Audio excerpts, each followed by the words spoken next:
ದೃಷ್ಟಿಯಿಂದ ಅತ್ಯಂತ ಏನಪ್ಪ ಅಂದ್ರೆ ಪ್ರಮುಖವಾದಂಥ ಪ್ರಶ್ನೆಗಳಾಗಿರ್ತವೆ. ನೋಡಿ, ಪ್ರಮುಖ ಏನಪ್ಪ ಅಂದ್ರೆ ಬಹು ಆಯ್ಕೆಯ ಪ್ರಶ್ನೆಗಳು, ನಂತರ ಏನಪ್ಪ ಅಂದ್ರೆ ಬಿಟ್ಟ ಸ್ಥಳ, ಅದಾದ ನಂತರ ಹೊಂದಿಸಿ ಬರೆಯಿರಿ, ಅದಾದ ನಂತರ ಯೋಜನಾ ಆಧಾರಿತ ಪ್ರಶ್ನೆಗಳಂತ ಕರಿತೀವಿ. ಇವನ್ನ 4ರ ಬಗ್ಗೆ ಏನಪ್ಪ ಅಂದರೆ 2 ಅಥವಾ 3 ತರಗತಿಗಳಲ್ಲಿ ವೀಕ್ಷಣೆ ಮಾಡೋಣ. ಇವತ್ತು ಒಂದು ಆರ್ಥಿಕತೆಯ ಸಂಪನ್ಮೂಲಗಳು ಯಾವುದನ್ನು ಒಳಗೊಂಡಿರುತ್ತೆ? ಸ್ಪರ್ಧಾತ್ಮಕ ಬಳಕೆಯನ್ನು ಏನು ಮಾಡವು ಒಳಗೊಂಡ್ಯಾವ. ಈ ಕೆಳಗಿನ ಯಾವುದು ಸೂಕ್ಷ್ಮ ಅರ್ಥಶಾಸ್ತ್ರದ ಉದಾಹರಣೆಯಾಗಿದೆ ಅಂತ ಕೇಳ್ತಾನೆ ಆತ. ನೋಡ್ರಿ, ರಾಷ್ಟ್ರೀಯ ಆದಾಯ, ನಿರುದ್ಯೋಗ, ಅನುಭೋಗಿಯ ವರ್ತನೆ, ವಿದೇಶಿ ವ್ಯಾಪಾರ ಎಲ್ಲವನ್ನು ನೋಡಿದಾಗ ಅನುಭೋಗಿಯ ವರ್ತನೆ ಏನಾಗ್ತದೆ ಅಂದರೆ ಕೇವಲ ಒಬ್ಬ ವ್ಯಕ್ತಿಗೆ ಮಾತ್ರ ಏನಪ್ಪ ಅಂದ್ರೆ ಸಂಬಂಧಿಸಿದೆ. ಆದ್ದರಿಂದ ಉತ್ತರ ಯಾವುದಾಗಿರ್ತದೆ ಅಂದ್ರಲ್ಲಿ ಅನುಭೋಗಿಯ ವರ್ತನೆ ಆಗಿರ್ತದೆ. ಒಂದು ಆರ್ಥಿಕತೆಯು ಒಳಗೊಂಡಿರುವ ಕೇಂದ್ರೀಯ ಸಮಸ್ಯೆಗಳು 2 ವರ್ಷ ಕೇಳಬಹುದು. ಇಲ್ಲಿ ಕೇಂದ್ರೀಯ ಸಮಸ್ಯೆಗಳು ಯಾವ್ಯಾವ ಇರ್ತಾಳೆ? ಏನನ್ನು ಉತ್ಪಾದಿಸಬೇಕು, ಹೇಗೆ ಉತ್ಪಾದಿಸಬೇಕು, ಯಾರಿಗಾಗಿ ಉತ್ಪಾದಿಸಬೇಕು, ಇವು 4 ಏನದ ಒಂದು ಸರಿಯಾದಂಥ ಆನ್ಸರ್ಗಳಾಗಿರೋದ್ರಿಂದ ಮೇಲಿನ ಎಲ್ಲವೂ ಏನಾಗಿವೆ ಇಲ್ಲಿ ಸರಿಯಾಗಿವೆ ಅಂತೇಳಿ ಹೇಳಬಹುದು. ನಂತರ ನೋಡಿದಾಗ ಸಾಂಪ್ರದಾಯಿಕವಾಗಿ ಅರ್ಥಶಾಸ್ತ್ರ ವಿಷಯ ವಸ್ತುವನ್ನು ಈ 2 ವಿಶಾಲ ವಿಭಾಗಗಳಲ್ಲಿ ಅಧ್ಯಯನ ಮಾಡಲಾಗಿದೆ ಅಂತ ಕೇಳ್ತಾ. ನಾವೇನಪ್ಪ ಅಂದ್ರೆ ಅರ್ಥಶಾಸ್ತ್ರ ವಿಷಯವನ್ನು ಸೂಕ್ಷ್ಮ ಮತ್ತು ಸಮಗ್ರ ಅರ್ಥಶಾಸ್ತ್ರದಲ್ಲಿ ಏನು ಮಾಡ್ತೀವಿ ಇಲ್ಲಿ ಅಧ್ಯಯನ ಮಾಡ್ತೀವಿ. ನಂತರ ತುಷ್ಟಿಗುಣವು ಏನಾಗಿದೆ ಅಂತ ಕೇಳ್ತೀವಿ. ತುಷ್ಟಿಗುಣ ಕೇವಲ ವ್ಯಕ್ತಿಗೆ ಮಾತ್ರ ಸಂಬಂಧಿಸಿದ್ದರಿಂದ ವ್ಯಕ್ತಿನಿಷ್ಠವಾಗಿದೆ ಅಂತೇಳಿ ಹೇಳಬಹುದು. ಸಾಮಾನ್ಯವಾಗಿ ಉದಾಸೀನ ವಕ್ರರೇಖೆ ಯಾವ ಆಕಾರ ಹೊಂದಿದೆ ಅಂದ್ರೆ ಪೀನ ಮಧ್ಯವಾಗಿರ್ತದೆ. ನೋಡಿರಿ, ಉದಾಸೀನ ಆಕಾರ ಏನಪ್ಪ ಅಂದರೆ ಈ ರೀತಿ ಇರ್ತವೆ. ನಮ್ಮ ಪ್ರಮುಖವಾಗಿ ಯಾವ ಆಕಾರದಲ್ಲಿ ಇರ್ತಾವೆ ಅಂದ್ರೆ ಪೀನ ಮಧ್ಯದಲ್ಲಿ ಇರ್ತಾವ. ನಂತರ ಅನುಭೋಗಿಯ ಆದಾಯಕ್ಕೆ ಲಭ್ಯವಿರುವ ಸಂಯೋಜನೆಗಳನ್ನು ಇವುಗಳನ್ನು ಅವಲಂಬಿಸಿವೆ. ನೋಡಿರಿ, ಆದಾಯ ಏನಪ್ಪ, ಅನುಭೋಗಿ ಆದಾಯ ಯಾವುಗಳ ಸಂಯೋಜನೆ ಮೇಲೆ ಅವಲಂಬನೆಯಾಗಿ ಇರ್ತಾವಂದ್ರೆ ಅಲ್ಲಿರ್ತಕ್ಕಂಥ ವಸ್ತುಗಳ ಬೆಲೆ ಮತ್ತು ವ್ಯಕ್ತಿಯ ಆದಾಯದ ಮೇಲೆ ಏನಾಗಿರ್ತಾವೆ ಅವಲಂಬನೆಯಾಗಿರ್ತಾವೆ.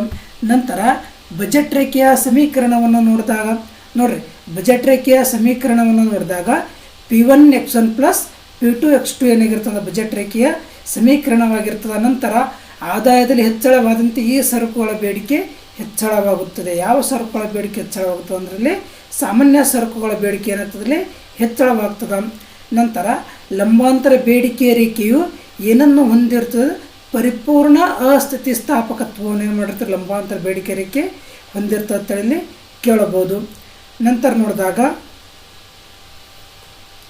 ನೋಡಿ, ಸ್ಥಾನದರ್ಶಕ ತುಷ್ಟಿಗುಣ ವಿಶ್ಲೇಷಣೆಯು ತುಷ್ಟಿಗುಣವು ಅಂದ್ರೆ ಸ್ಥಾನದರ್ಶಕ ತುಷ್ಟಿಗುಣ ವಿಶ್ಲೇಷಣೆ ಯಾವ ತುಷ್ಟಿಗುಣವಾಗಿದೆ ಅಂತ ಕೇಳ್ತಾನೆ. ಸ್ಥಾನದರ್ಶಕ ಏನಪ್ಪ ಅಂದ್ರೆ ಶ್ರೇಣಿಗಳನ್ನು ಏನು ಮಾಡ್ತಾ ಇದು ವ್ಯಕ್ತಪಡಿಸ್ತದೆ.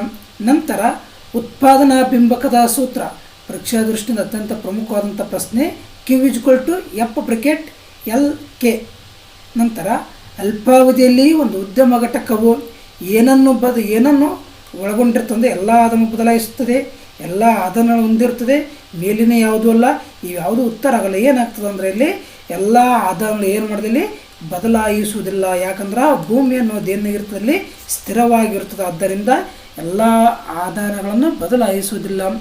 ಒಂದು ಆದಾಯದ ಪ್ರತಿ ಘಟಕದ ಬದಲಾವಣೆಗೆ ಉತ್ಪನ್ನದಲ್ಲಾಗುವ ಬದಲಾವಣೆಯನ್ನು ಹೀಗೆನ್ನುತ್ತೇವೆ. ನೋಡಿರಿ, ಪ್ರತಿ ಘಟಕದ ಬದಲಾವಣೆಯು ಉತ್ಪನ್ನದಲ್ಲಿ ಏನಾಗ್ತದೆ ಅದಕ್ಕೆ ಏನಂತ ಕರಿತೀವಿ ಅಂದ್ರೆ ಅವರಲ್ಲಿ ಸೀಮಾಂತ ಉತ್ಪನ್ನ. ಒಂದು ಆದಾಯದಲ್ಲಿ ಮತ್ತು ಏನಾಗತ್ತದಲ್ಲಿ ಬದಲಾವಣೆ ಆಗಕತ್ತದ, ಅದಕ್ಕೆ ಏನಂತ ಕರಿತೀವಿ ಅಂದ್ರೆ ಸೀಮಾಂತ ಉತ್ಪನ್ನ ಅಂತ ಕರಿತೀವಿ. ನಂತರ ನೋಡಿದಾಗ ಕಾಬಾ ಡಗ್ಲಾಸ್ನ ಉತ್ಪಾದನಾ ಬಿಂಬಕದ ಸೂತ್ರ. ನೋಡ್ರಿ, ಕಾಬಾ ಡಗ್ಲಾಸ್ನ ಉತ್ಪಾದನಾ ಬಿಂಬಕದ ಸೂತ್ರ ನೋಡಿದಾಗ X1 = X1 ಅಲ್ಫಾ X2 ಬೀಟಾವಾಗಿರ್ತದೆ. ನಂತರ TC ಸೂತ್ರ ಕೇಳೋಣತ್ತ. ನೋಡಿ, TC = TFC + TVC. ಅಕಸ್ಮಾತ್ ಏನಾದರೂ ಒಂದು ವೇಳೆ TVC = ಕೇಳೋದು ಅಂದ್ರೆ TFC - TC, TFC ಕೇಳೋದು ಅಂದ್ರೆ TC - TVC. ಒಂದು ವೇಳೆ ಏನಪ್ಪ ಅಂದ್ರೆ TC = ಏನು ಹೇಳ್ತಂದ್ರೆ ಇಲ್ಲಿ TFC + TVC ಅನ್ನೋದು ಏನಾಗಿರ್ತದೆ ಪ್ರಮುಖವಾದ ಸೂತ್ರವಾಗಿರ್ತದೆ. ಪರಿಪೂರ್ಣ ಪೈಪೋಟಿ ಮಾರುಕಟ್ಟೆಯಲ್ಲಿ ಉದ್ಯಮ ಘಟಕಗಳು ಉತ್ಪಾದಿಸುವ ಮತ್ತು ಮಾರಾಟ ಮಾಡುವ ಉತ್ಪನ್ನಗಳು ಏನಾಗಿರ್ತವೆ ಅದರಲ್ಲಿ ಏಕರೂಪವಾಗಿರ್ತಾವ. ನೋಡ್ರಿ, ಉತ್ಪಾದನೆ ಮಾಡುವುದು ಮತ್ತು ಮಾರಾಟ ಮಾಡೋದು ಉತ್ಪನ್ನಗಳು ಏನಾಗಿರ್ತವೆ ಅದರಲ್ಲಿ ಏಕರೂಪವಾಗಿರ್ತವೆ. ಒಂದು ಘಟಕದ ಹೆಚ್ಚುವರಿ ಉತ್ಪಾದನೆಯಿಂದ ಒಟ್ಟು ಆದಾಯದಲ್ಲಾಗುವ ಹೆಚ್ಚಳಕ್ಕೆ ಏನಂತ ಕರಿತೀವಿ ಅದರಲ್ಲಿ ಸೀಮಾಂತ ಆದಾಯ. ಯಾವ ಆದಾಯ ಅಂತ ಕರಿತೀವಿ? ಸೀಮಾಂತ ಆದಾಯ. ಹಿಂದ್ಗಡೆ ಬಂದಾಗೆ ಇಲ್ಲೇನಪ್ಪ ಅಂದ್ರೆ ಅಲ್ಲಿ ಬದಲಾವಣೆ ಆಗಕ್ಕೆ ಆಗ್ತಂದ್ರೆ ಸೀಮಾಂತ ಉತ್ಪನ್ನ ಅಂತ ಕರಿತಿದ್ದೆವು. ಇಲ್ಲೇನಂತ ಕರಿತೀವಿ ಅಂದ್ರೆ ಸೀಮಾಂತ ಆದಾಯ ಅಂತ ಕರಿತೀವಿ. ನಂತರ ಉದ್ಯಮ ಘಟಕದ ಲಾಭವನ್ನು ಹೀಗೆ ಸೂಚಿಸಲಾಗುತ್ತದೆ. ಪೈ ಎಂಬ ಸಂಕೇತದಿಂದ ಏನು ಮಾಡ್ತೀವಿ, ಇದನ್ನು ಸೂಚಿಸ್ತೀವಿ. ನಂತರ ಪೂರೈಕೆ ರೇಖೆಯು ಲಂಬಾಂತರವಾಗಿದ್ದಾಗ ಪೂರೈಕೆ ಸ್ಥಿತಿಸ್ಥಾಪಕವು ಏನಾಗಿರುತ್ತೆ ಅಂದ್ರಲ್ಲಿ E=0 ಆಗಿರ್ತದ.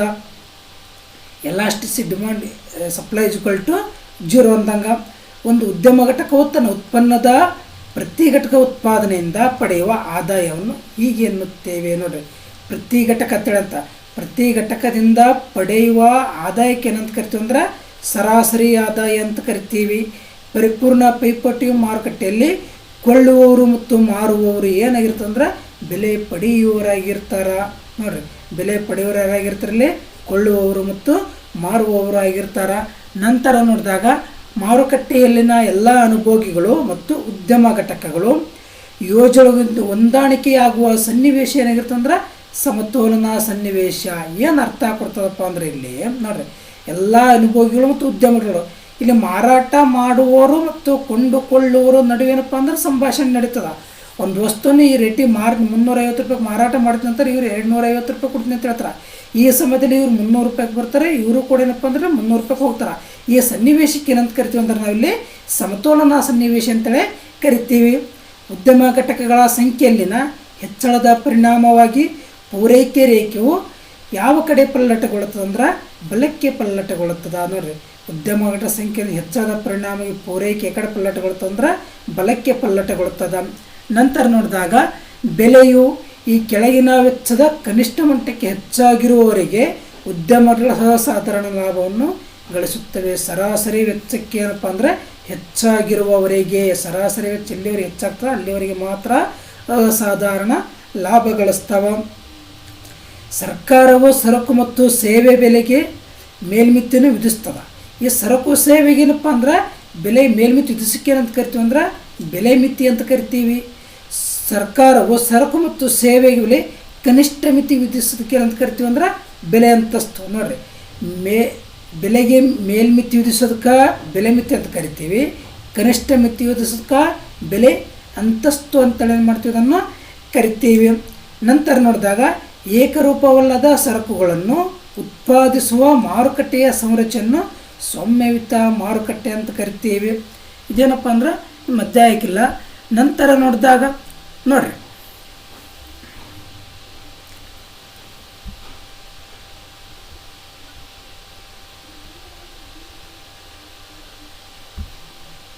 ಇಲ್ಲೆರಡು ಪ್ರಶ್ನೆಗಳಿಗೆ ಕೇಳ್ತಾನ.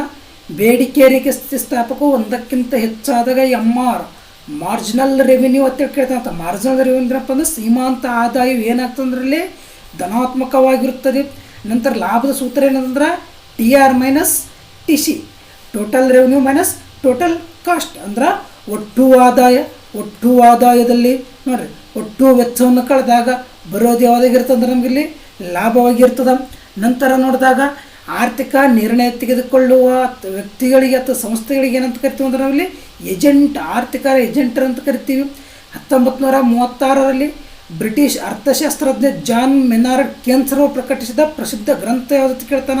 ನೋಡ್ರಿ, ಉದ್ಯೋಗ, ಬಡ್ಡಿ ಮತ್ತು ಹಣದ ಸಾಮಾನ್ಯ ಸಿದ್ಧಾಂತ ಯಾರ ಗ್ರಂಥವಾಗಿರ್ತದೆ ಅಂದ್ರೆ ಲಾರ್ಡ್ ಮೆನಾರ್ಡ್ ಕೇನ್ಸ್. ನಾವು ಏನಪ್ಪ ಅಂದ್ರೆ ಶಾರ್ಟ್ಕಟ್ಟಾಗಿ JM ಕೇನ್ಸ್ ಅಂತ ಕೂಡ ಏನು ಮಾಡ್ತೀವಿ ಅವರನ್ನು ಕರಿತೀವಿ. ರಾಷ್ಟ್ರಗಳ ಸಂಪತ್ತು ಯಾರ್ದಂದ್ರೆ ಪ್ರಮುಖವಾಗಿ ಎಡಮ್ ಸ್ಮಿತ್ ಅವ್ರದ್ದು ಏನಪ್ಪ ಅಂದ್ರೆ ರಾಷ್ಟ್ರಗಳ ಸಂಪತ್ತು ಗ್ರಂಥವಾಗಿರ್ತದೆ. ನಂತರ ನೋಡಿದಾಗ ಕೆಲಸ ಮಾಡಲು ಸಿದ್ಧವಿರುವ ಎಲ್ಲ ಕಾರ್ಮಿಕರು ಮತ್ತು ಪೂರ್ಣ ಉದ್ಯೋಗವನ್ನು ಕಂಡುಕೊಳ್ಳುತ್ತಿರುವ ಮತ್ತು ಎಲ್ಲ ಕಾರ್ಖಾನೆಗಳು ತಮ್ಮ ಪೂರ್ಣ ಸಾಮರ್ಥ್ಯ ಕಾರ್ಯ ಮಾಡುತ್ತವೆ ಎಂಬುದು ಸಾಂಪ್ರದಾಯಿಕ ಚಿಂತನೆ. ನೋಡ್ರಿ, ಇಲ್ಲಿ ಚಿಂತನೆ ನೋಡಿದಾಗ ಆಧುನಿಕ ಚಿಂತನೆ ಎಂದು ಬರುತ್ತೆ. ನೋಡ್ರಿ, ಆಧುನಿಕ ಚಿಂತನೆ ಬರುತ್ತೆ, ಸಮಕಾಲೀನ ಚಿಂತನೆ ಬರುತ್ತೆ, ಸಾಂಪ್ರದಾಯಿಕ ಚಿಂತನೆ ಬರುತ್ತೆ. ಇವುಗಳಲ್ಲಿ ಯಾವುದಾದ್ರು ಕೆಲಸ ಮಾಡೋಕ್ಕೆ ವ್ಯಕ್ತಿ ಅಂದ್ರಲ್ಲಿ ಸಿದ್ಧವಾಗ್ಯಾರ, ಕಾರ್ಮಿಕರು ಉದ್ಯೋಗ ಕಂಡುಕೊಳ್ತಾರ ಮತ್ತು ಎಲ್ಲ ಕಾರ್ಯಗಳ ಪೂರ್ಣ ಸಾಮರ್ಥ್ಯವನ್ನು ಮಾಡ್ಕೊತಾವ. ಇದಕ್ಕೆ ಏನಂತ ಕರಿತೀವಿ ಅಂದ್ರೆ ಸಾಂಪ್ರದಾಯಿಕ ಚಿಂತನೆ ಕೇಳ್ತೀವಿ. ನಂತರ ಮಹಾ ಆರ್ಥಿಕ ಕುಸಿತವಾದ ವರ್ಷ 1929. ಇಲ್ಲೇನಪ್ಪ ಅಂದ್ರೆ ಒಂದನೇ ಮಹಾಯುದ್ಧದ ನಂತರ 1914ರಿಂದ 1918 ಸಮಯದಲ್ಲಿ ಒಂದನೇ ಮಹಾಯುದ್ಧ ನಂತರ ಈ ಸಮಯದಲ್ಲಿ ರಷ್ಯಾ ದೇಶ ಸಂಪೂರ್ಣವಾಗಿ ಆರ್ಥಿಕ ಹಿನ್ನಡೆಗೆ ಏನಪ್ಪ ಸಿಲುಕಿಸ್ತದ. ಇದರಿಂದ ರಷ್ಯಾ ದೇಶ ಆರ್ಥಿಕವಾಗಿ ಬಲಿಷ್ಠಗೊಳಿಸಲು ಪಂಚವಾರ್ಷಿಕ ಯೋಜನೆಯನ್ನು ಜಾರಿಗೆ ತರ್ತದ. ಈ ಸಮಯದಲ್ಲಿ ಹಿನ್ನಡೆ ಸಾಧಿಸಿದಾಗ ಮಹಾ ಆರ್ಥಿಕವಾದಂಥ ಕುಸಿತವಾದಂಥ ವರ್ಷವಾದಂದ್ರೆ 1929ರಲ್ಲಿ. ನಂತರ ನೋಡಿದಾಗ ಒಂದು ಬಂಡವಾಳಶಾಹಿ ದೇಶದಲ್ಲಿ ಉತ್ಪಾದನಾ ಚಟುವಟಿಕೆಗಳನ್ನು ಮುಖ್ಯವಾಗಿ ಇವರು ನಡೆಸುತ್ತಾರೆ. ನೋಡ್ರಿ, ಉತ್ಪಾದನೆ ಬಂಡವಾಳಶಾಹಿ ಅಂತೇಳಿ ಅಂತ ಬಂಡವಾಳಶಾಹಿ ಇರೋದ್ರಿಂದ ಯಾವ್ದು ಇರ್ತದಲ್ಲಿ ಖಾಸಗಿ ಉದ್ಯಮ ಸಂಸ್ಥೆಗಳು ಇರ್ತಾವ. ನಂತರ ರಾಷ್ಟ್ರೀಯ ವರಮಾನದ ಅಧ್ಯಯನವು ನೋಡ್ರಿ, ರಾಷ್ಟ್ರೀಯ ವರಮಾನ ಅದಕ್ಕೆ ಸಂಬಂಧಪಟ್ಟಂದ ಸಮಗ್ರ ಅರ್ಥಶಾಸ್ತ್ರ. ಸೂಕ್ಷ್ಮ ಅಂದ್ರೆ ಕೇವಲ ಇಲ್ಲಿ ಒಬ್ಬ ವ್ಯಕ್ತಿಯ ವರಮಾನ ಮಾತ್ರ ಅಧ್ಯಯನ ಮಾಡ್ತೀವಿ. ಇಲ್ಲಿ ಸಮಗ್ರ ಅರ್ಥಶಾಸ್ತ್ರದಲ್ಲಿ ರಾಷ್ಟ್ರೀಯ ವರಮಾನ ಕುರಿತು ಏನು ಮಾಡ್ತೀವಿ, ಇಲ್ಲಿ ನಾವಿಲ್ಲಿ ಅಧ್ಯಯನ ಮಾಡ್ತೀವಿ. ನಂತರ ನೋಡಿದಾಗ ನೋಡ್ರಿ, NNP = GNP ಮೈನಸ್ ಸವಕಳಿ ವೆಚ್ಚ ಅಂದರೆ ಗ್ರಾಸ್ ನ್ಯಾಷನಲ್ ಪ್ರಾಡಕ್ಟ್ ತತ್ವಿ, ನೆಟ್ ನ್ಯಾಷನಲ್ ಪ್ರಾಡಕ್ಟ್ ತತ್ವಿ. ಇಲ್ಲೇನಪ್ಪ ಅಂದ್ರೆ ನೆಟ್ ನಮ್ದೇನಪ್ಪ ಅಂದ್ರೆ NNP ಬೇಕಾಗಿರ್ತದೆ. ಏನು ಮಾಡಬೇಕು ಅಂದ್ರೆ ನಾವಿಲ್ಲಿ ಸವಕಳಿ ವೆಚ್ಚವನ್ನು ಕಳಿಬೇಕಾಗಿರ್ತದೆ. ಪ್ರಸ್ತಕ ಸಾಲಿನ ಬೆಲೆಗಳಲ್ಲಿ GDPಯ ಮೌಲ್ಯವು ಏನಾಗಿರ್ತದೆ ಅಂದ್ರೆ ನಾಮಮಾತ್ರ GDP ಆಗಿರ್ತದೆ. ಈ ವರ್ಷ ಏನಾದರೂ GDP ಅಳತೆ ಮಾಡಿವಿ ಅಂದ್ರೆ ಏನಾಗಿರ್ತದೆ ಅಂದ್ರೆ ನಾಮಮಾತ್ರ ಆಗಿರ್ತದೆ. 10 ವರ್ಷಗಳನ್ನು ಮಾಡಿದೆವು ಅಂದ್ರೆ ಅದೇನಾಗಿರ್ತದೆ ಅಂದ್ರೆ ನೈಜ GDP ಆಗಿರ್ತವೆ. ರಾಷ್ಟ್ರೀಯ ವರಮಾನದಲ್ಲಿ ವಿತರಣೆಯಾಗದೆ ಲಾಭವನ್ನು ಕಳೆದರೆ ಏನು ಸಿಗ್ತದೆ, ನಮ್ಗೆ ಕೇವಲ ವೈಯಕ್ತಿಕ ಆದಾಯ ಸಿಗ್ತದೆ. ವಿತರಣೆಯಾಗದ ಲಾಭ ಕಳೆದರೆ ಏನು ಸಿಗ್ತದೆ ಅಂದ್ರೆ ವೈಯಕ್ತಿಕ ಆದಾಯ ನಮ್ಗೆ ಲಭಿಸ್ತದೆ. ಎಲ್ಲ ಉತ್ಪಾದನಾಂಗಗಳ ಪಾವತಿಗಳ ಮೊತ್ತವನ್ನು ಮಾಪನ ಮಾಡುವುದಕ್ಕೆ ಯಾವ ವಿಧಾನ ಅಂತ ಕರಿತೀವಿ ನಾವು ಅಂದ್ರೆ ನಾವಿಲ್ಲಿ ಆದಾಯದ ವಿಧಾನ ಅಂತ ಕರಿತೀವಿ. ಹಣದ ಪ್ರಮುಖ ಕಾರ್ಯ ಏನಪ್ಪ ಅಂದ್ರೆ ವಿನಿಮಯ ಮಾಧ್ಯಮ. ಯಾಕಂದ್ರೆ ಒಬ್ಬ ವ್ಯಕ್ತಿ ಹತ್ರ ಇವತ್ತೇನಾದ್ರೂ ಏನಪ್ಪ ಅಂದ್ರೆ 100 ರೂಪಾಯಿ ಇದ್ದು ಬೆಳೆ ನಾಳೆ ನೋಡಿದವನ ಹತ್ರ ಏನಪ್ಪ ಅಂದ್ರೆ ಒಂದು 50ರಿಂದ 60 ರೂಪಾಯಿ ಇರುತ್ತೆ. ಅದೊಂದು ಹಣ ಏನಾಗಿರ್ತದಲ್ಲಿ ವಿನಿಮಯವಾಗಿರ್ತದೆ. ಭಾರತದ ಹಣಕಾಸು ಪ್ರಾಧಿಕಾರವಾಗಿ ಕಾರ್ಯನಿರ್ವಹಿಸುವ ಬ್ಯಾಂಕ್ ಅಂದ್ರೆ RBI ಬ್ಯಾಂಕ್ ಅತ್ಯಂತ ಏನಪ್ಪ ಅಂದ್ರೆ ಪ್ರಮುಖವಾದಂಥ ಬ್ಯಾಂಕ್ ಆಗಿರ್ತದೆ. ಆರ್ಥಿಕತೆಯಲ್ಲಿ ಈ ಬ್ಯಾಂಕುಗಳ ಹಣ ನಿರ್ಮಾಣ ಪದ್ಧತಿಯು ಭಾಗವಾಗಿದೆ. ನೋಡ್ರಿ, ಹಣ ನಿರ್ಮಾಣ ಕಾರ್ಯ ಯಾವ ಬ್ಯಾಂಕಿನ ಕಾರ್ಯ ಆಗಿದೆ ಅಂದ್ರೆ ವಾಣಿಜ್ಯ ಬ್ಯಾಂಕುಗಳ ಪ್ರಮುಖವಾದಂಥ ಒಂದು ಕಾರ್ಯವಾಗಿ ಕಂಡು ಬರ್ತದೆ. ನಂತರ ನೋಡಿದಾಗ ಭದ್ರತೆಗಳಿಗೆ ಪ್ರತಿಯಾಗಿ RBI ವಾಣಿಜ್ಯ ಬ್ಯಾಂಕ್ಗಳು ನೀಡುವ ಸಾಲದ ಮೇಲಿನ ದರಕ್ಕೆ ಏನಂತ ಕರಿತೀವಿ ಅಂದ್ರೆ ರೆಪೋ ದರ. ಪ್ರಶ್ನೆ ಕೇಳ್ತಾನೆ, ರೆಪೋ ದರ ಎಂದರೇನಂತೇಳಿ. ಭದ್ರತೆಗಳಿಗೆ ಪ್ರತಿಯಾಗಿ ಅಂದ್ರೆ ವಾಣಿಜ್ಯ ಬ್ಯಾಂಕ್ಗಳು ಏನು ಮಾಡ್ತಾವಂದ್ರೆ RBI ಹತ್ರ ಹಣ ಇಡ್ತಾವ. ಈ ಸಮಯದಲ್ಲಿ ಆ RBI ವಾಣಿಜ್ಯ ಬ್ಯಾಂಕ್ಗಳಿಗೆ ಏನು ಇಡ್ತದೆ ಅಂದ್ರೆ ಸಾಲದ ಮೇಲಿನ ಬಡ್ಡಿಗೆ ಏನಂತ ಕರಿತೀವಿ ಅಂದ್ರೆ ರೆಪೋ ದರ ಅಂತ ಕರಿತೀವಿ. ಹಣದ ಪೂರೈಕೆಯನ್ನು ಪ್ರಭಾವಿಸುವ RBIನ ಪ್ರಮುಖ ಸಾಧನೆ ಯಾವುದಂದ್ರೆ ಮುಕ್ತ ಮಾರುಕಟ್ಟೆ ಕಾರ್ಯಾಚರಣೆ. ಯಾವ ಕಾರ್ಯಾಚರಣೆ ಅಂದ್ರೆ ಮುಕ್ತ ಮಾರುಕಟ್ಟೆ ಕಾರ್ಯಾಚರಣೆ, ಓಪನ್ ಮಾರ್ಕೆಟ್ ಅಂತ ಕರಿತೀವಿ. ಆದಾಯದಿಂದ ಸ್ವತಂತ್ರವಾದ ಅನುಭೋಗವು ಸ್ವಾಯತ್ತ ಅನುಭೋಗವಾಗಿದೆ. ನೋಡ್ರಿ, ಆದಾಯದಿಂದ ಸ್ವತಂತ್ರ ಅನುಭವಕ್ಕೆ ಏನಂತ ಕರಿತೀವಿ ಅಂದ್ರೆ ಸ್ವಾಯತ್ತ ಅನುಭೋಗ. ಸ್ವಾಯತ್ತ ಅನುಭೋಗ ಅಂದ್ರೆ ಒಂದು ವರ್ಷ ಕೇಳಬಹುದು ಇಲ್ಲಿ. ನೋಡ್ರಿ, ಆದಾಯದಿಂದ ಸ್ವತಂತ್ರವಾದ ಅನುಭವಕ್ಕೆ ಸ್ವಾಯತ್ತ ಅನುಭೋಗ ಅಂತ ಕರಿತೀವಿ. MPCಯ ಮೌಲ್ಯವು ಯಾವಾಗಲೂ ಏನು ಬರ್ತಂದ್ರೆ 0 ಮತ್ತು 1ರ ನಡುವೆ ಇರುತ್ತೆ. ನೋಡಿರಿ, MPCಯ ಮೌಲ್ಯ ಇಲ್ಲಪ್ಪ ಅಂದ್ರೆ ಮಾರ್ಜಿನ್ ಪ್ರೈಸ್ ಕಾಸ್ಟ್ ಅಂತ ಬರ್ತದೆ. ಸೀಮಾಂತ ಉತ್ಪನ್ನ ಮೌಲ್ಯ ಅಂತ ಕರಿತೀವಿ ನಾವು. ಇಲ್ಲಿ 0 ಮತ್ತು 1ರ ನಡುವೆ ಇರ್ತದೆ. ಯೋಜಿತ ಸಮಗ್ರ ಬೇಡಿಕೆಯು ಯೋಜಿತ ಸಮಗ್ರ ಪೂರೈಕೆಗೆ ಸಮವಾಗುವ ಬಿಂದುವಿನಲ್ಲಿ ಏನಿರ್ತದೆ ಅಂದ್ರೆ ಸಮತೋಲನ ಇರ್ತದೆ. ಏನೇನು ಸಮವಾಗಕತ್ತವ? ಸಮಗ್ರ ಬೇಡಿಕೆ. ನೋಡ್ರಿ, ಸಮಗ್ರ ಬೇಡಿಕೆ ಮತ್ತು ಸಮಗ್ರ ಪೂರೈಕೆಗಳ ಸಮವಾಗುತ್ತೆ. ಎಲ್ಲಿ ಸಮವಾಗಕತ್ತ ಅಂದ್ರೆ ಇಲ್ಲಿ ಸಮವಾಗುವ ಬಿಂದುವಿನಲ್ಲಿ ಸಮವಾಗತ್ತೆ. ಆದ್ದರಿಂದ ಸಮತೋಲನದಲ್ಲಿ ಇರ್ತೇವೆ. ಬೇಡಿಕೆ ಎಷ್ಟದ ಅಷ್ಟೇ ಪ್ರಮಾಣದಲ್ಲಿ ಪೂರೈಕೆ ಅದ. ಇಲ್ಲೇನಪ್ಪ, ಬೇಡಿಕೆ ಕೂಡ 100 ಅದ, ಪೂರೈಕೆ ಕೂಡ 100 ಕಾಣ್ತೀವಿ ನಾವು ಇಲ್ಲಿ. ಸಾಲದ ಸುಲಭ ಲಭ್ಯತೆಯು ಹೂಡಿಕೆಯನ್ನು ಉತ್ತೇಜಿಸುತ್ತದೆ. ನೋಡ್ರಿ, ಸಾಲ ಹೆಚ್ಚು ಏನಪ್ಪ ಅಂದ್ರೆ ಹೊರಗಡೆ ಕೊಡ್ಲಿಕ್ಕತ್ತ ಏನಾಗತ್ತದ ಹಣ ಅಲ್ಲಿ ಹೂಡಿಕೆ ಆಗ್ಲಕತ್ತ ತಿಳ್ಕೊಬೇಕು. ಹೆಚ್ಚುವರಿ ಬೇಡಿಕೆ ಸನ್ನಿವೇಶದಲ್ಲಿ ಉತ್ಪನ್ನಕ್ಕಿಂತ ಬೇಡಿಕೆಯು ಏನಾಗಿರ್ತದೆ ಅಂದರೆ ಇಲ್ಲಿ ಅಧಿಕವಾಗಿರುತ್ತದೆ. ವ್ಯಕ್ತಿಗಳು ಮತ್ತು ಉದ್ಯಮ ಘಟಕಗಳು ಮೇಲಿನ ತೆರಿಗೆಗಳೇನಾಗಿರ್ತವೆ ಅಂದ್ರೆ ಇಲ್ಲಿ ನೇರ ತೆರಿಗೆಗಳಾಗಿರ್ತಾವ. ನಂತರ ದೇಶದೊಳಗೆ ಉತ್ಪಾದಿಸಲಾದ ಸರಕುಗಳ ಮೇಲೆ ವಿಧಿಸುವ ತೆರಿಗೆಗೆ ಏನಂತ ಕರಿತೀವಿ ಅಂದ್ರೆ ಅಬಕಾರಿ ತೆರಿಗೆ ಅಥವಾ ಸುಂಕ ಅಂತ ಕರಿತೀವಿ. ಸ್ವಯಂಚಾಲಿತ ಕಂಪನ ಗ್ರಾಹಕದಂತೆ ಕಾರ್ಯನಿರ್ವಹಿಸುವ ತೆರಿಗೆ ಯಾವುದಂದ್ರೆ ಪ್ರಮಾಣಾನುಗುಣ ಆದಾಯ ತೆರಿಗೆ. ಅತಿ ಹೆಚ್ಚು ಬಾರಿ ಏನಪ್ಪ ಅಂದ್ರೆ ಮಲ್ಟಿಪಲ್ ಚಾಯ್ಸ್ ಕ್ವಶನ್ ಏನಪ್ಪ ಆಗಿದ್ದು. ನಂತರ ಕೆಳಗಿನವುಗಳಲ್ಲಿ ಯಾವುದು ಕಾಗದ ತೆರಿಗೆಗೆ ಉದಾಹರಣೆಯಾಗಿದೆ? ನೋಡ್ರಿ, ಸಂಪತ್ತಿನ ತೆರಿಗೆ ಯಾವುದಕ್ಕೆ ಉದಾಹರಣೆ ಅಂದ್ರೆ ಕಾಗದ ತೆರಿಗೆಗೆ ಉದಾಹರಣೆಯಾಗ್ಯದ. ಹೆಚ್ಚು ಉದ್ಯೋಗ ಮಟ್ಟದ ಪರಿಸ್ಥಿತಿಯಲ್ಲಿ ಬೇಡಿಕೆಯು ಲಭ್ಯವಿರುವ ಉತ್ಪನ್ನಕ್ಕಿಂತ ಅಧಿಕವಾದಾಗ ಅದು ಏನಾಗ್ತಂದ್ರೆ ಅತಿ ಪ್ರಸರಣಕ್ಕೆ ಅವಕಾಶ ಮಾಡಿಕೊಡ್ತದ. ನಂತರ ನೋಡಿದಾಗ ಅನುಭೋಗಿಗಳು ಮತ್ತು ಉತ್ಪಾದಕರು ದೇಶೀಯ ಮತ್ತು ವಿದೇಶಿ ಸರಕುಗಳ ನಡುವೆ ಆಯ್ಕೆ ಮಾಡಿಕೊಳ್ಳಬಹುದು. ಈ ಮಾರುಕಟ್ಟೆಯ ಕೊಂಡಿಯನ್ನು ಹೀಗೆನ್ನುತ್ತೇವೆ. ಯಾವ ಕೊಂಡಿ ಅಂದ್ರೆ ಉತ್ಪನ್ನ ಮಾರುಕಟ್ಟೆ ಕೊಂಡಿ. ಪರೀಕ್ಷಾ ದೃಷ್ಟಿಯಿಂದ ಒಂದೇ ಒಂದು ಕೊಂಡಿ ಕೇಳ್ತಾನೆ. ಯಾವ ಕೊಂಡಿ ಅಂದ್ರೆ ಅದು ಉತ್ಪನ್ನ ಮಾರುಕಟ್ಟೆ ಕೊಂಡಿಯನ್ನು ಮಾತ್ರ ಪ್ರಶ್ನೆ ಕೇಳ್ತಾನ. ನಂತರ ನೋಡಿದಾಗ ಬೇಡಿಕೆ ಮತ್ತು ಪೂರೈಕೆ ರೇಖೆಗಳ ಮಾರುಕಟ್ಟೆ ಬಲಗಳಿಂದ ನಿರ್ಧಾರವಾಗುವ ವಿನಿಮಯ ದರವನ್ನು ಏನಂತ ಕರಿತೀವಿ ಅಂದ್ರೆ ಬದಲಾಗುವ ವಿನಿಮಯ ದರ. ಏನೇನದವಿಲ್ಲಿ ನೋಡ್ರಿ, ಪ್ರಮುಖವಾಗಿ ಏನಪ್ಪ ಅಂದ್ರೆ ಬೇಡಿಕೆ ಇದೆ. ನಂತರ ನೋಡಿದಾಗ ಪೂರೈಕೆಗಳದಾವ. ಇದೇನಪ್ಪ ಅಂದ್ರೆ ಪ್ರಮುಖವಾಗಿರ್ತದ. ಬೇಡಿಕೆ ಮತ್ತು ಪೂರೈಕೆಗಳಿದ್ದಾಗ ಬೇಡಿಕೆ ಮತ್ತು ಪೂರೈಕೆಗಳ ಮಾರುಕಟ್ಟೆ ಬರಲಿದೆ ಯಾವ ದರ ನಿರ್ಧಾರವಾಗ್ತಂದ್ರೆ ಬದಲಾಗುವ ವಿನಿಮಯ ದರ ನಿರ್ಧಾರವಾಗ್ತದ. ನಂತರ ನೋಡಿದಾಗ ಜಗತ್ತಿನ ಇತರೆ ದೇಶಗಳು ಮತ್ತು ದೇಶೀಯ ವಾಸಿಗಳ ನಡುವೆ ಈ ವ್ಯವಹಾರಗಳನ್ನು ಸಂದಾಯ ಬಾಕಿಯ ದಾಖಲಿಸುತ್ತದೆ.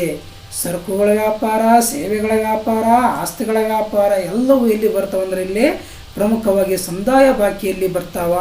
ನಂತರ ವಿದೇಶಿ ಕರೆನ್ಸಿಯ ರೂಪದಲ್ಲಿನ ಒಂದು ದೇಶದ ಕರೆನ್ಸಿ ಬೆಲೆಯ ದರವನ್ನು ಹೀಗೆಂದು ಕರೆಯಲಾಗುತ್ತದೆ. ಏನಂತ ಕರಿತೀವಿ ಅಂದ್ರೆ ಅದಕ್ಕೆ ವಿದೇಶಿ ವಿನಿಮಯ ದರ ಅಂತ ಕರಿತೀವಿ. ನಂತರ ಭರ್ತಿ ಮಾಡಿ 5 ಮಾರ್ಕ್ಸಿನ ಪ್ರಶ್ನೆ ಏನಪ್ಪ ಅಂತ ಬರ್ತಾವ. ಪ್ರಮುಖವಾದಂಥ ನೋಡಿದಾಗ ಸಂಪನ್ಮೂಲಗಳ ಕೊರತೆ ಡ್ಯಾಶ್ ಸಮಸ್ಯೆಯನ್ನು ಹುಟ್ಟುಹಾಕುತ್ತದೆ. ಅತ್ಯಂತ ಪ್ರಮುಖವಾದಂಥ ಪ್ರಶ್ನೆ ಆಯ್ಕೆಯ ಸಮಸ್ಯೆಯನ್ನು ಹುಟ್ಟುಹಾಕ್ತದೆ.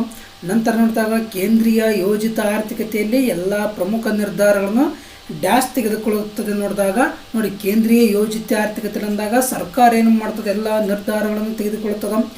ಡ್ಯಾಶ್ ಎಂಬುದು ಆರ್ಥಿಕ ಪ್ರತಿನಿಧಿಗಳು ಪರಸ್ಪರ ತಮ್ಮ ನಿಧಿ ಮತ್ತು ಉತ್ಪನ್ನಗಳನ್ನು ಮುಕ್ತವಾಗಿ ವಿನಿಮಯ ಮಾಡಿಕೊಳ್ಳುವ ಒಂದು ಸಮೂಹವಾಗಿದೆ ಕೇಳ್ತಾನಂತ. ಯಾವ ಮಾರುಕಟ್ಟೆ ಎಂಬುದನ್ನಪ್ಪ ಅಂದ್ರೆ ಪ್ರಮುಖವಾಗಿ ಮಾರುಕಟ್ಟೆ ಆರ್ಥಿಕತೆ. ಯಾವ ಆರ್ಥಿಕತೆ ಅಂದ್ರೆ ಮಾರುಕಟ್ಟೆ ಆರ್ಥಿಕತೆ ಎಂಬುದು ಅದು ಪ್ರಮುಖವಾದಂಥ ಪ್ರಶ್ನೆ. ವಾಸ್ತವಿಕವಾಗಿ ಎಲ್ಲ ಆರ್ಥಿಕತೆಗಳು ಯಾವ ಆರ್ಥಿಕತೆಗಳಾಗ್ಯಾವ ಅಂದ್ರೆ ಮಿಶ್ರ ಆರ್ಥಿಕತೆಗಳಾಗ್ಯಾವ. ಬಯಕೆಗಳನ್ನು ತೃಪ್ತಿಪಡಿಸುವ ಸರಕಿನ ಸಾಮರ್ಥ್ಯಕ್ಕೆ ಏನಂತ ಕರಿತೀವಿ ಅಂದ್ರೆ ಪ್ರಮುಖವಾಗಿ ನಾವಿಲ್ಲಿ ತುಷ್ಟಿಗುಣ ಅಂತ ಕರಿತೀವಿ. ನೋಡಿ, ತುಷ್ಟಿಗುಣ ಎಂದರೆ ಏನಪ್ಪ ಅಂದ್ರೆ ಬಯಕೆಗಳನ್ನು ತೃಪ್ತಿಪಡಿಸುವ ಸರಕಿನ ಸಾಮರ್ಥ್ಯಕ್ಕೆ ತುಷ್ಟಿಗುಣ ಅಂತ ಕರಿತೀವಿ. ನಂತರ ನೋಡಿದಾಗ 2 ಉದಾಸೀನ ವಕ್ರರೇಖೆಯೊಂದು ಪರಸ್ಪರ ಏನಾಗಲ್ಲ ಅಂದ್ರೆ ಇಲ್ಲಿ ಛೇದಿಸುವುದಿಲ್ಲ. ಏನಾಗಲ್ಲ, ಛೇದಿಸುವುದಿಲ್ಲ. ಆದಾಯ ಹೆಚ್ಚಾದಂತೆ ಸಾಮಾನ್ಯ ಸರಕುಗಳ ಬೇಡಿಕೆ ರೇಖೆಯು ನೋಡಿ, ಆದಾಯ ಹೆಚ್ಚಾದಂತೆನಪ್ಪ ಸಾಮಾನ್ಯ ಸರಕುಗಳ ಬೇಡಿಕೆ ರೇಖೆಯು ಏನಾಗ್ತದೆ ಅಂದರೆ ಬಲಭಾಗಕ್ಕೆ ಏನಾಗ್ತದೋ ಪಲ್ಲಟಗೊಳ್ಳೋದು ಕಂಡು ಬರ್ತದ. ನಂತರ ನೋಡಿದಾಗ ಪ್ರಮುಖವಾಗಿ ಸರಕೊಂದರ ಬೇಡಿಕೆ ದರ ಅದರ ಬೆಲೆಯೊಂದಿಗೆ ಯಾವ ದಿಕ್ಕಿನಲ್ಲಿ ಕೇಳೋಣ ಅಂತ ಪ್ರಮುಖವಾಗಿ ವಿರುದ್ಧ ದಿಕ್ಕಿನಲ್ಲಿ ಚಲಿಸ್ತಾವ. ನೋಡ್ರಿ, ಬೇಡಿಕೆ ಮತ್ತು ಬೆಲೆ ಯಾವಾಗ ಏನಿರ್ತಾವ ಅಂದ್ರೆ ವಿರುದ್ಧ ದಿಕ್ಕಿನಲ್ಲಿ ಇರ್ತಾವ. 2 ವೈಯಕ್ತಿಕ ಬೇಡಿಕೆ ರೇಖೆಗಳನ್ನು ಒಗ್ಗೂಡಿಸುವ ವಿಧಾನಕ್ಕೆ ಏನಂತ ಕರಿತೀವಿ ಅಂದ್ರೆ ಪ್ರಮುಖವಾಗಿ ನಾವಿಲ್ಲೇನಪ್ಪ ಅಂದ್ರೆ ಸಮಾನಾಂತರ ಏನಂತ ಕರಿತೀವಿ. ನೋಡ್ರಿ, ಸಮಾನಾಂತರ ಅಥವಾ ಅಡ್ಡ ಸಾಲು ಅಂತ ಕರಿತೀವಿ. ಸಮಾನಾಂತರ ಅಥವಾ ಅಡ್ಡ ಸಾಲು ಅನ್ನೋದು ಕರಿತೀವಿ. ನಂತರ ನೋಡಿದಾಗ ದೀರ್ಘಾವಧಿಯಲ್ಲಿ ಎಲ್ಲ ಆದಾನಗಳು ನೋಡ್ರಿ, ದೀರ್ಘಾವಧಿಯಲ್ಲಿ ಎಲ್ಲ ಆದಾನಗಳು ಏನಾಗ್ತಾ ಇರ್ತವೆ ಅಂದ್ರೆ ಪ್ರಮುಖವಾಗಿ ಬದಲಾಗುತ್ತವೆ. ದೀರ್ಘಾವಧಿ ಎಲ್ಲ ಆದಾನಗಳು ಏನಾಗ್ತವೆ ಇಲ್ಲಿ ಬದಲಾಗ್ತವ. ನಂತರ ನೋಡಿದಾಗ ಬದಲಾಗುವ ಪ್ರತಿ ಘಟಕದ ಆಧಾರ ಉತ್ಪನ್ನವನ್ನು ಸರಾಸರಿ ಉತ್ಪನ್ನ. ಯಾವ ಉತ್ಪನ್ನ? ಸರಾಸರಿ ಉತ್ಪನ್ನ ಅಂತ ಕರಿತೀವಿ. ಸೀಮಾಂತ ಉತ್ಪನ್ನ ಮತ್ತು ಸರಾಸರಿ ಉತ್ಪನ್ನ ರೇಖೆಗಳೆರಡು ಡ್ಯಾಸ್ ಆಕಾರದಲ್ಲಿ ಇರ್ತವೆ ಕೇಳತ್ತ. ನೋಡ್ರಿ, ತಲೆ ಕೆಳಗಾದ ನೋಡ್ರಿ, ತಲೆ ಕೆಳಗಾದ ಯು ಆಕಾರದಲ್ಲಿವೆ. ಎ ವಿ ಸಿ ರೇಖೆಯು ಡ್ಯಾಶ್ ಬಿಂದುವಿನಲ್ಲಿ ಎಸ್ ಎಂ ಸಿ ರೇಖೆಯು ಎ ವಿ ಸಿ ರೇಖೆಯನ್ನು ಕೆಳಗಡೆಯಿಂದ ಛೇದಿಸುತ್ತವೆ. ಕನಿಷ್ಠ ಬಿಂದುವಿನಲ್ಲಿ ಶಬ್ದ ನೋಡ್ರಿ ಹೆಂಗಿದೆ, ಕನಿಷ್ಠ ಬಿಂದುವಿನಲ್ಲಿ ಏನಪ್ಪ ಅಂದರೆ ಎಸ್ ಎಂ ಸಿ ರೇಖೆಯು ಎ ವಿ ಸಿ ರೇಖೆಯನ್ನು ಕೆಳಗಡೆಯಿಂದ ಛೇದಿಸ್ತದ. ನಂತರ ನೋಡಿದಾಗ ಒಂದು ಗರಿಷ್ಠ ಮಟ್ಟದ ಉತ್ಪಾದನೆಯನ್ನು ನೀಡುವ 2 ಆದಾನಗಳ ಎಲ್ಲ ಸಂಭವನೀಯ ಸಂಯೋಜನೆಗಳ ಸಮೂಹವನ್ನು ಏನೆಂದು ಕರೆಯುತ್ತೀವಿ ಅಂತ ಕೇಳ್ತಾನೆ? ಸಮ ಉತ್ಪನ್ನ ರೇಖೆ. ಯಾವ ಉತ್ಪನ್ನ ರೇಖೆ? ಸಮ ಉತ್ಪನ್ನ ರೇಖೆ ಅಂತ ಕರಿತೀವಿ. ನಂತರ ನೋಡಿದಾಗ ಬೆಲೆ ಪಡೆಯುವ ವರ್ತನೆಯನ್ನು ಯಾವ ಮಾರುಕಟ್ಟೆ? ಪರಿಪೂರ್ಣ ಪೈಪೋಟಿ ಮಾರುಕಟ್ಟೆಯ ಒಂದು ವಿಭಿನ್ನ ಲಕ್ಷಣೆಯಾಗ್ಯದ. ಡ್ಯಾಶ್ ತೆರಿಗೆಯು ಸರ್ಕಾರ ಉತ್ಪನ್ನದ ಪ್ರತಿ ಘಟಕದ ಮೇಲೆ ವಿಧಿಸುವ ತೆರಿಗೆಯಾಗ್ಯದ.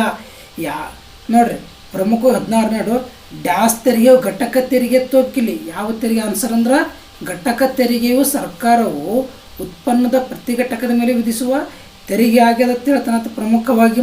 ನಂತರ ಒಂದು ಬೆಲೆ ಪಡೆಯುವ ಉದ್ಯಮ ಘಟಕಕ್ಕೆ ಸೀಮಾಂತ ಅದು ಡ್ಯಾಸ್ಗೆ ಸಮನಾಗಿರುತ್ತದೆ, ಬೆಲೆಗೆ ಸಮನಾಗಿರುತ್ತದೆ. ನೋಡಿ ಅದಕ್ಕೆ ಸಮನಾಗಿರ್ತದೆ ಅಂದ್ರೆ ಅದು ಬೆಲೆಗೆ ಸಮನಾಗಿರ್ತದೆ. ನಂತರ SM ರೇಖೆಯು ABC ರೇಖೆಯನ್ನು ಅದರ ಕನಿಷ್ಠ ಬಿಂದು ಛೇದಿಸುವ ಬಿಂದುವನ್ನು ಡ್ಯಾಸ್ ಎಂದು ಕರೆಯುತ್ತೇವೆ, ಸ್ಥಗಿತತೆ ಬಿಂದು. ಯಾವ ಬಿಂದು? ಸ್ಥಗಿತತೆ ಬಿಂದು ಅಂತ ಕರಿತೀವಿ. ನಂತರ ನೋಡಿದಾಗ 19ನೇದು, ಕೆಲವು ಚಟುವಟಿಕೆಗಳ ಡ್ಯಾಸ್ ವೆಚ್ಚವು ಸದಾವಕಾಶ ವೆಚ್ಚವು. ನೋಡಿರಿ ಯಾವ ವೆಚ್ಚ ಅಂದರೆ ಸದಾವಕಾಶ ವೆಚ್ಚವು ಎರಡನೇ ಉತ್ತಮ ಚಟುವಟಿಕೆಯನ್ನು ಬಿಟ್ಟು ಕೊಟ್ಟ ಗಳಿಕೆಯಾಗಿರುತ್ತದೆ ಅಂತ ಹೇಳ್ತಾನತ್ತ.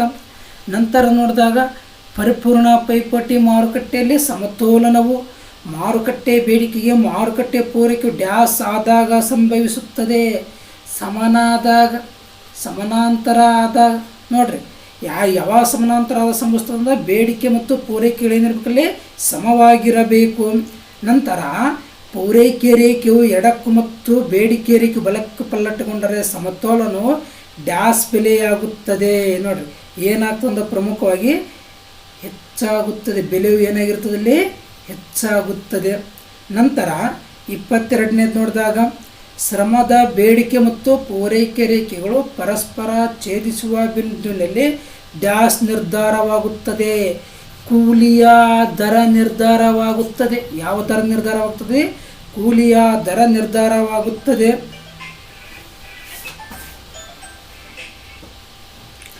ನಂತರ ನೋಡಿದಾಗ ಶ್ರಮದ ಮಾರುಕಟ್ಟೆಯಲ್ಲಿ ಡ್ಯಾಸ್ ಶ್ರಮದ ಪೂರೈಕೆದಾರರಾಗಿರುತ್ತಾರೆ. 23ನೇದು ಕುಟುಂಬಗಳು.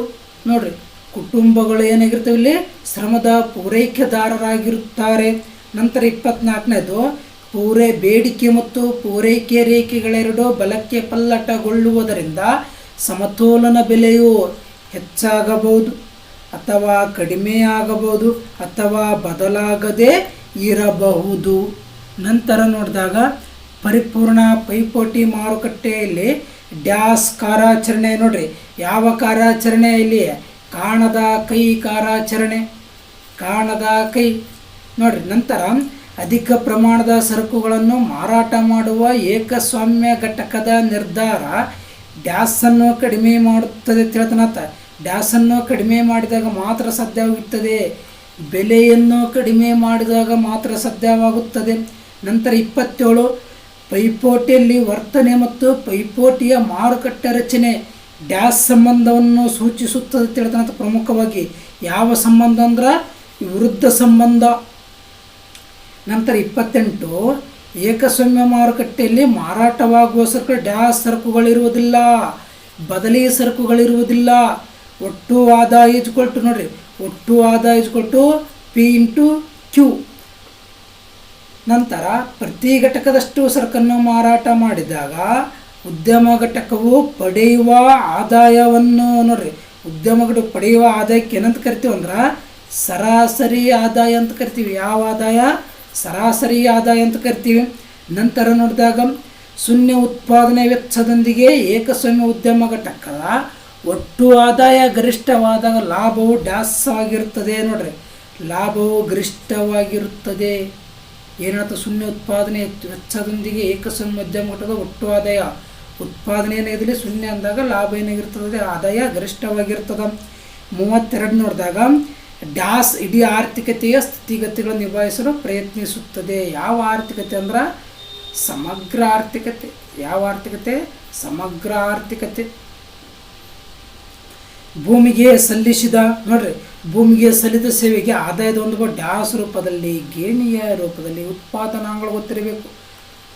ಭೂಮಿ, ಶ್ರಮ, ಬಂಡವಾಳ ಸಂಗ್ರಹ.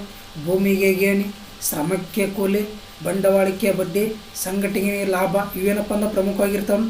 ಸ್ವದೇಶವು ಜಗತ್ತಿನ ಇತರೆ ರಾಷ್ಟ್ರಗಳೊಂದಿಗೆ ಸರಕುಗಳನ್ನು ಮಾರುವುದನ್ನು ಹೀಗೆಂದು ಕರೆಯುತ್ತೇವೆ. ಮಾರಾಟ ಮಾಡಕತ್ತೀವಿ ಅಂದ್ರೆ ರಫ್ತು ಆಗಿರ್ತದೆ, ತೆಗೆದುಕೊಳ್ಳಕತ್ತೀವಿ ಅಂದ್ರೆ ಆಮದು ಆಗಿರ್ತದೆ. ನೋಡ್ರಿ ಡ್ಯಾಸ್ಗಳನ್ನು ಏನಂತ ಕೇಳಂದ್ರೆ ಡ್ಯಾಸ್ಗಳಂದ್ರೆ ಉತ್ಪಾದನಾ. ನೋಡ್ರಿ ಉತ್ಪಾದನಾ ಘಟಕಗಳನ್ನು ಉದ್ಯಮ ಘಟಕಗಳೆಂದು ಕರಿತೀವಿ. ಡ್ಯಾಸ್ ನೀತಿಗಳನ್ನು ಆ ರಾಜ್ಯವು ಸ್ವಯಂವಾಗಿ ಅಥವಾ ಶಾಸನಾತ್ಮಕ ಸಂಸ್ಥೆಗಳಾದ RBI, SEBIಗಳಿಂದ ಜಾರಿಗೆ ತರಲಾಗುತ್ತದೆ. ನೋಡ್ರಿ ಏನು ಹೇಳ್ತಾನೆ ಅರ್ಥ ಪ್ರಮುಖವಾಗಿ 35ನೇದು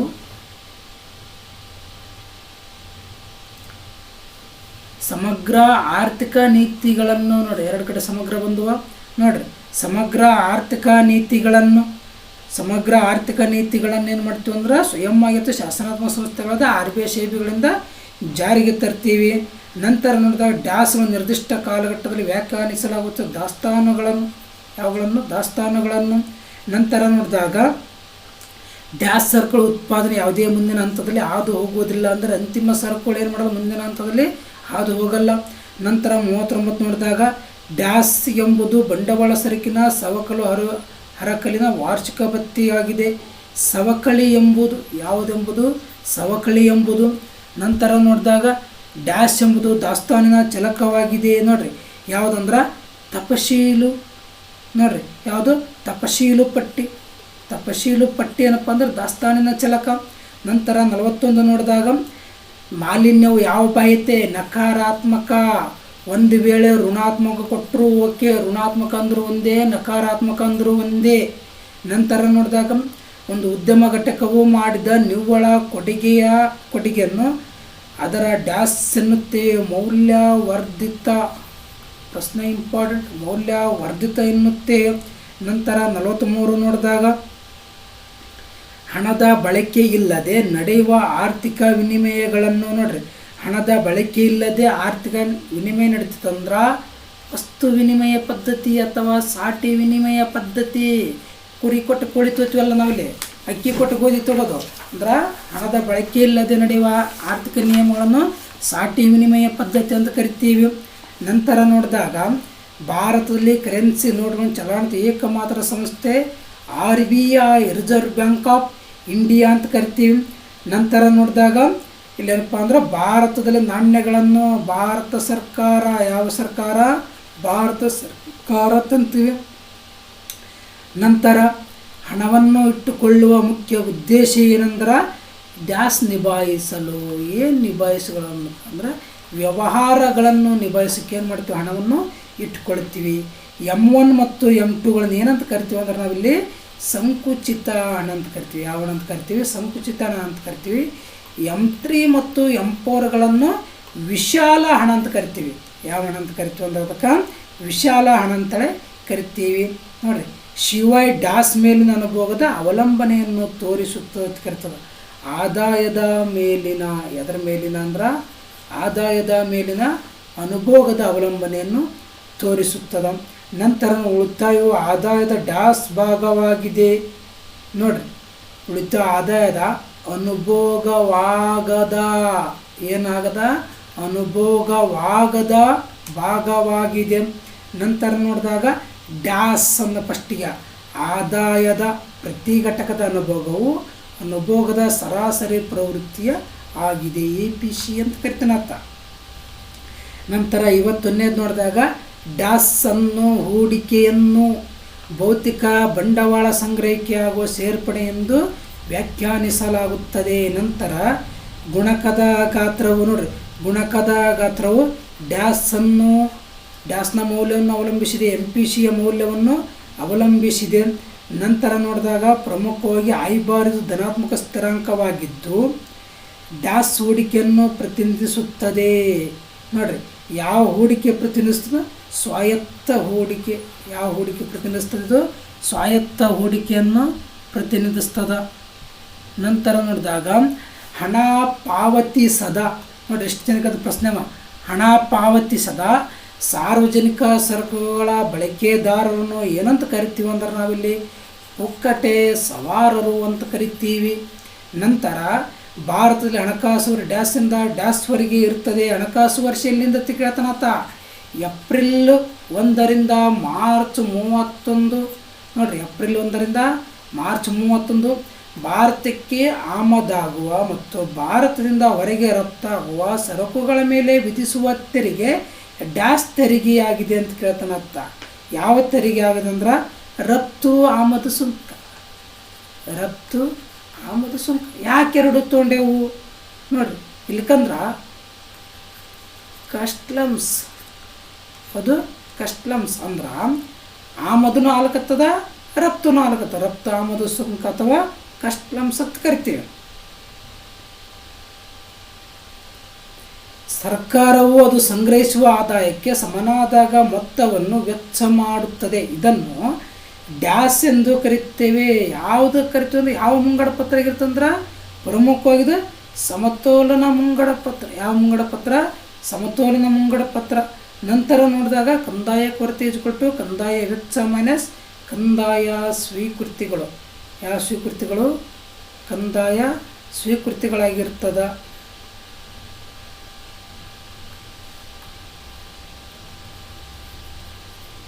ಕಂದಾಯ ಸ್ವೀಕೃತಿಗಳು. ನಂತರ ನೋಡಿದಾಗ ಸರಕು ಮತ್ತು ಸೇವೆಗಳು ಹಾಗೂ ವರ್ಗಾವಣಾ ಪಾವತಿಗಳು. ವ್ಯಾಪಾರದ ದಾಖಲೆಯು ನೋಡ್ರಿ, ವ್ಯಾಪಾರದ ದಾಖಲೆ ಯಾವ ಖಾತೆ ಅಂತ ಕರಿತೀವಿ ಅಂದ್ರೆ ನಾವು ಇದಕ್ಕೆ ಚಾಲ್ತಿ ಖಾತೆ. ಯಾವ ಖಾತೆ? ಚಾಲ್ತಿ. ಸರಕು ಸೇವೆಗಳು ವರ್ಗಾವಣೆ ಪಾವತಿಗಳು. ಡ್ಯಾಸ್ ಖಾತೆಯು ನೋಡ್ರಿ, ಡ್ಯಾಸ್ ಖಾತೆಯು ಎಲ್ಲ ಅಂತಾರಾಷ್ಟ್ರೀಯ ಆಸ್ತಿಗಳ ವ್ಯವಹಾರ ದಾಖಲಿಸುತ್ತದೆ. ಯಾವ ಖಾತೆ ಅಂದ್ರೆ ಬಂಡವಾಳ ಖಾತೆ. ಯಾವ ಖಾತೆ? ಬಂಡವಾಳ ಖಾತೆ ಏನು ಮಾಡ್ತದೆ? ಅಂತಾರಾಷ್ಟ್ರೀಯ ವ್ಯವಹಾರಗಳನ್ನು ದಾಖಲಿಸಿಕೊಳ್ತದೆ. ನಂತರ ವಿದೇಶಿಯ ಕರೆನ್ಸಿಯ ರೂಪದಲ್ಲಿ ವಿದೇಶಿಯ ಕರೆನ್ಸಿ ಬೆಲೆ ಹೆಚ್ಚಾಗೋದನ್ನು ದೇಶೀಯ ಕರೆನ್ಸಿ ಡ್ಯಾಶ್ ಎಂದು ಕರೆಯುತ್ತೇವೆ ಅಂತ ಕರಿತಾನೆ. ಅಥವಾ ಪ್ರಮುಖವಾಗಿ ಏನಾಗಿರ್ತಂದ್ರಲ್ಲಿ ಪ್ರಮುಖವಾಗಿ ಕುಗ್ಗುವಿಕೆ ಅಥವಾ ಇಳಿಕೆ. ನೋಡ್ರಿ, ಕುಗ್ಗುವಿಕೆ ಅಥವಾ ಇಳಿಕೆ. ನಂತರ 62ನೇ ನೋಡಿದಾಗ ಡ್ಯಾಸ್ ಅಂತೇಳಂತ ನಿರ್ವಹಣಾ ಹೊಂದಾಣಿಕೆಯ ಪದ್ಧತಿಯು. ಯಾವ ಹೊಂದಾಣಿಕೆ ಪದ್ಧತಿ ಅಂದ್ರೆ ನೋಡ್ರಿ, ನಿರ್ವಹಣಾ ಹೊಂದಾಣಿಕೆ ಪದ್ಧತಿಯು ಬದಲಾಗುವ ಮತ್ತು ಸ್ಥಿರ ವಿನಿಮಯಗಳ ದರಗಳಲ್ಲಿ ಪದ್ಧತಿಗಳ ಮಿಶ್ರಣ. ಡ್ಯಾಸ್ ವರ್ಷದಲ್ಲಿ ಬ್ರಿಟನ್ ವುಡ್ಸ್ ಸಮ್ಮೇಳನ ನಡೆಯಿತು. 1944ರಲ್ಲಿ ಏನಪ್ಪ ಅಂದ್ರೆ ಬ್ರಿಟನ್ ವುಡ್ಸ್ ಸಮ್ಮೇಳನ ಏನಾಗ್ತದಲ್ಲಿ ನಡೀತದೆ. ಇದು ಏನಪ್ಪ ಅಂದ್ರೆ ಪ್ರಮುಖವಾದಂಥ ಎಲ್ಲ ಏನೋ ಪ್ರಶ್ನೆಗಳ ಉತ್ತರ ಈ ಕೆಳಭಾಗದಲ್ಲಿ ಕಸ್ಟಮ್ಸ್ ಇಂಪಾರ್ಟೆಂಟ. ನಂತರ ನೋಡಿದಾಗ ಹೊಂದಿಸಿ ಬರೆಯಿರಲ್ಲಿ ಏನಪ್ಪ ಅಂದ್ರೆ ಏನೇನು ಮಾರುಕಟ್ಟೆ ಅರ್ಥವ್ಯವಸ್ಥೆ, ಯಾವ ಒಡೆತನ? ಖಾಸಗಿ ಒಡೆತನ. ಶಿಕ್ಷಕರ ಸೇವೆ, ಕೌಶಲ್ಯ, ಕೇಂದ್ರೀಯ ಯೋಜಿತ ಆರ್ಥಿಕತೆ, ಸರ್ಕಾರ ಹಿಡಿತದಲ್ಲಿರ್ತದೆ. ವಾಸ್ತವಿಕ ಅರ್ಥಶಾಸ್ತ್ರ, ಕಾರ್ಯತಂತ್ರಗಳ ಕಾರ್ಯನಿರ್ವಹಣೆ. ಮಾದರಿಯ ಅರ್ಥಶಾಸ್ತ್ರ, ಕಾರ್ಯತಂತ್ರಗಳ ಮೌಲ್ಯಮಾಪನ. ಬೇಡಿಕೆ ರೇಖೆ ಏನಾಗಿರ್ತದೆ? ಪ್ರಮುಖವಾಗಿ ಕೆಳಮುಖ ಇಳಿಜಾರನ್ನು ಹೊಂದಿರ್ತದೆ. ನೋಡ್ರಿ, ಬೇಡಿಕೆ ರೇಖೆ ಕೆಳಮುಖ ಇಳಿಜಾರು ಹೊಂದಿರ್ತದೆ. ಸರಳ ಬೇಡಿಕೆ ರೇಖೆ ಡಿ ಇಜ್ಕೊಟ್ಟು ಬ್ರಿಕೆಟ್ ಪಿ ಇಜ್ಕೊಟ್ಟು ಎ ಮೈನಸ್ ಬಿ ಪಿ ಆಗಿರ್ತದೆ. ಸರಿಸಮಾನ ಬೇಡಿಕೆ ಸ್ಥಿತಿಸ್ಥಾಪಕತ್ವ ಇಡಿ ಇಜ್ಕೊಟ್ಟು ಏನಾಗಿರ್ತದೆ? ಒಂದಾಗಿರ್ತದೆ. ಪೂರಕ ಸರಕುಗಳು ಪೆನ್ನು ಮತ್ತು ಶಾಯಿ. ಔದಾಸೀನ ನಕ್ಷೆ ಏನಪ್ಪ ಅಂದ್ರೆ ವಕ್ರರೇಖೆಗಳು ಪರಸ್ಪರ ಛೇದಿಸುವುದಿಲ್ಲ ತಿಳಿತು ನಾವಿಲ್ಲಿ. CRS ಸ್ಥಿರ ಪ್ರತಿಪದಗಳ ಪ್ರಮಾಣ. SAC ಶಾರ್ಟ್ ಎವರೇಜ್ ಕಾಸ್ಟ್ ಅಲ್ಪಾವಧಿ ಸರಾಸರಿ ವೆಚ್ಚ. LRAC ನೋಡ್ರಿ, ದೀರ್ಘಾವಧಿ ಸರಾಸರಿ ವೆಚ್ಚ. TFC plus TBC = TC. SMC = delta TC / delta C. MR = delta TR / delta Q. Pi = TR - TC. AR = TR / Q. ಸಾಮಾನ್ಯ ಲಾಭ, ಶೂನ್ಯ ಲಾಭ. ಪರಿಪೂರ್ಣ ಪೈಪೋಟಿಯಲ್ಲಿ ಪರಿಪೂರ್ಣ ಮಾಹಿತಿ ಇರ್ತದೆ. ಎಡಸ್ಮಿತ ಕಾಣದ ಕೈ ಕಾರ್ಯಾಚರಣೆಗಳನ್ನು ಬೆಲೆ ಮಿತಿ, ಬೆಲೆಯ ಮೇಲ್ಮಿತಿ. ಮಾರುಕಟ್ಟೆಯ ಸಮತೋಲನ ಏನಾಗಿರ್ತದೆ? QD = QS. ಡಿಮಾಂಡ್ = ಸಪ್ಲೈ ಅಂದಂಗೆ. ಅಸಾಮಾನ್ಯ ಲಾಭದ ಸಾಧ್ಯತೆ ಏನಪ್ಪ ಅಂದ್ರೆ ಹೊಸ ಉದ್ಯಮಗಳನ್ನು ಆಕರ್ಷಣೆ ಮಾಡ್ತದೆ. ಬೆಲೆಯ ಅಂತಸ್ತು, ಬೆಲೆಯ ಕನಿಷ್ಠ ಮಿತಿ ಏನಂತ ಕರಿತೀವಿ ಅಂದ್ರೆ ಬೆಲೆಯ ಅಂತಸ್ತು ಅಂತ ಕರಿತೀವಿ. ಶ್ರಮಕ್ಕೆ ಅನ್ನೋದಲ್ಲಿ ಕೂಲಿ ಇದೆ. GDP ಒಟ್ಟು ದೇಶೀಯ ಉತ್ಪನ್ನ, ಗ್ರಾಸ್ ಡೊಮೆಸ್ಟಿಕ್ ಪ್ರಾಡಕ್ಟ್. ತಪಶೀಲು ಪಟ್ಟಿ ದಾಸ್ತಾನಿನ ಚಲಕವಾಗ್ಯದ. PDI ವೈಯಕ್ತಿಕ ವೆಚ್ಚ ಮಾಡಬಹುದಾದ ಆದಾಯ. ಗೃಹ ಕೃತ್ಯ, ಹಣ ರಹಿತ ವಿನಿಮಯ, ಮನೆ ಕಸ ಮುಸುರಿ ಮಾಡ್ತಾರೆ, ಅದೇನಪ್ಪ ಅಂದರೆ ಯಾವುದೇ ಅಮೌಂಟ್ ಕೊಡಲ್ಲ. SLR ಶಾಸನಬದ್ಧ ದ್ರವ್ಯತಾನುಪಾತ. ನಾಣ್ಯ ಚಲಾವಣೆ ಭಾರತ ಸರ್ಕಾರ ಏನು ಮಾಡ್ತದಲ್ಲಿ ಜಾರಿಗೆ ತರ್ತದ. ನಂತರ ನೋಡಿದಾಗ ಹಣ ವಿನಿಮಯ ಮಾಧ್ಯಮವಾಗಿ ಕಾರ್ಯನಿರ್ವಹಿಸ್ತದ. M3 ಮತ್ತು M4 ವಿಶಾಲಾಣವಾಗ್ಯವ. M1 M2 ಸಂಕುಚಿತಾಣವಾಗ್ಯವ. ಮರು ಖರೀದಿ ಒಪ್ಪಂದ, ರೆಪೋ ದರ. ಉಳಿತಾಯ Y-C. ಕಚ್ಚಾ ಸರಕುಗಳು, ಮಧ್ಯವರ್ತಿ ಸರಕುಗಳು. ಆದಾಯದ ಪ್ರತಿ ಘಟಕದ ಅನುಭೋಗ ಏನಾಗಿರ್ತದೆ? ಅನುಭೋಗ ಸರಾಸರಿ ಪ್ರವೃತ್ತಿಯಾಗಿರ್ತದೆ. ಅಂತಿಮ ಸರಕುಗಳ ಸಮಗ್ರ ಬೇಡಿಕೆ ಸೂತ್ರ ಬಂದಾಗ CR + IR + C + I ಬರ್ತದೆ. ಶಿವಾಯ್ ಹೆಚ್ಚುವರಿ ಬೇಡಿಕೆ ಅಂದ್ರೆ ದೀರ್ಘಾವಧಿಯಲ್ಲಿನ ಬೆಲೆಗಳು ಏರಿಕೆಯ ಕಾರಣವಾಗಿರ್ತದೆ. SDR ಕಾಗದದ ಚಿನ್ನ. ಸಂದಾಯ ಬಾಕಿ ಸರಕು ಸೇವೆಗಳ ವ್ಯಾಪಾರ. ವ್ಯಾಪಾರ ಬಾಕಿ ಸರಕುಗಳ ವ್ಯಾಪಾರ. ತೇಲುವ ವಿನಿಮಯ ದರ, ಬದಲಾಗುವ ವಿನಿಮಯ ದರ ಅಂತ ಕರಿತೀವಿ. ನಿರ್ವಹಣಾ ಹೊಂದಾಣಿಕೆ, ಡರ್ಟಿ ಹೊಂದಾಣಿಕೆ ಅತಿ ಹೆಚ್ಚು ಬಾರಿ ಕೇಳಿದಂಥ ಪ್ರಶ್ನೆ ಇದು, ಹೊಂದಿಸಿ ಬರೆಯಲ್ಲಿ. ಇವೇನಂದ್ರೆ ಪ್ರಮುಖವಾಗಿ ಒಂದು